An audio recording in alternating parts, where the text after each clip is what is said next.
Let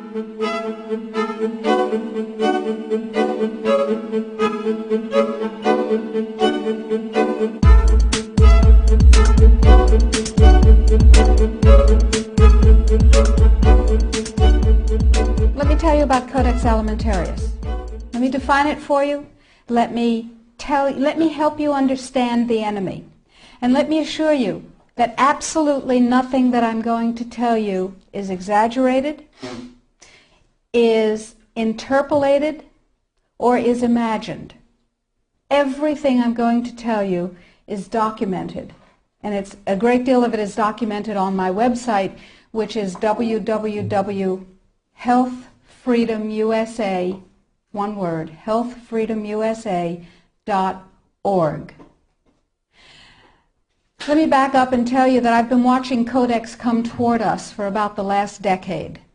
And I've been watching the votes in Congress, which, God help us, is our bastion of support and protection against Codex, and I'll explain why that is.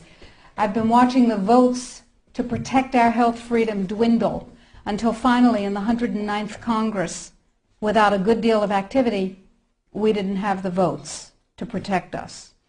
I've been watching Codex accelerate, and I've been watching it expand, and I've been getting more and more troubled. Let me give you a brief rundown of Codex then. After the Second World War, the Nuremberg tribunals were held, in which people who had committed crimes against humanity were judged by the world community in a court run by the United States and Britain, and they were sentenced to terms in prison if they were found guilty of crimes against humanity. One of the people found guilty of crimes against humanity was the president of a huge industrial megalith called IG Farben. IG Farben produced the gas used in the gas chambers, Cyclone B. They produced the steel for the death camps and the railroad lines. They produced the munitions, they produced chemicals, they produced all kinds of stuff. They produced pharmaceuticals. Big, big, big, big pharmaceutical company. So the president of IG Farben was convicted of crimes against humanity.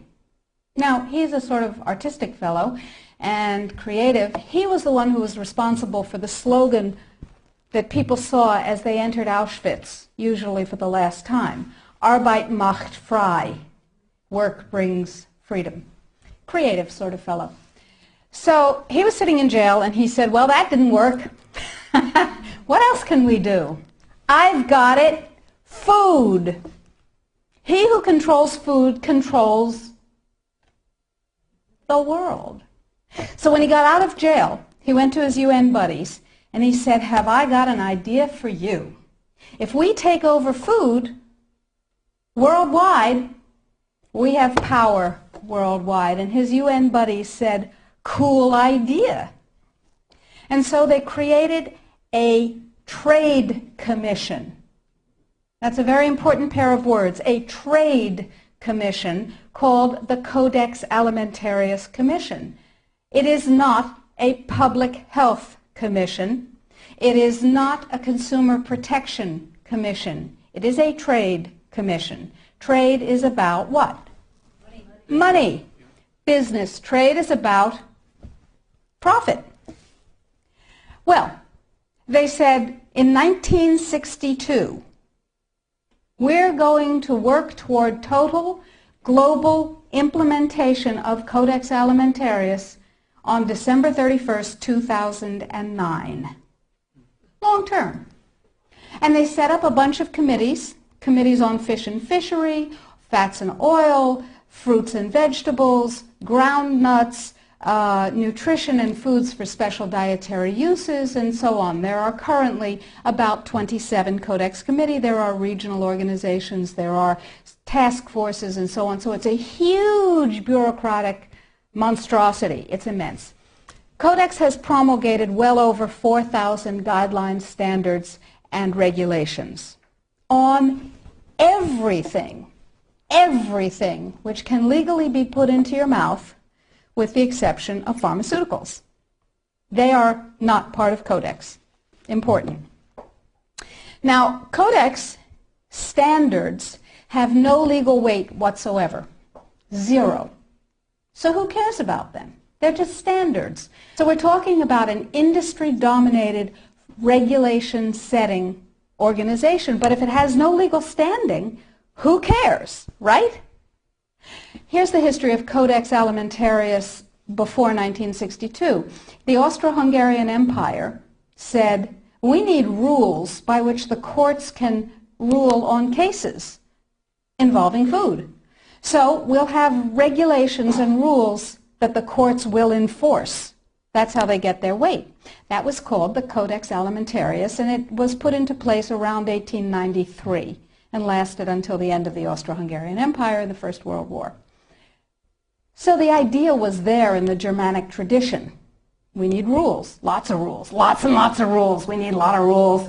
Let's have rules for everything to do with food. So it was sort of a natural extension for the German industrialists to say, we'll go back to the good old days of Codex Alimentarius, back when we had them in the Austro-Hungarian Empire. Cool. So they started promulgating their rules and regulations, and they were voluntary. They were sort of guidelines. Now, Codex Alimentarius Commission is administered by the World Health Organization, WHO, and the FAO, the Food and Agriculture Organization. They fund Codex and they run it at the request of the UN. So they're mommy and daddy to Codex Alimentarius. And that's very interesting because they're supposed to be about health and food worldwide. Some conflicts of interest that we'll talk about. So Codex started promulgating regulations and rules, and the way that's done is that the committees work up a rule, a standard, a guideline, a regulation, and then they get it to what's called Step 8, which is the final step in their administrative process, and then it's presented to the Codex Alimentarius Commission for ratification, like the vitamin and mineral guideline was presented to the Codex Alimentarius Commission on July 4th this past summer.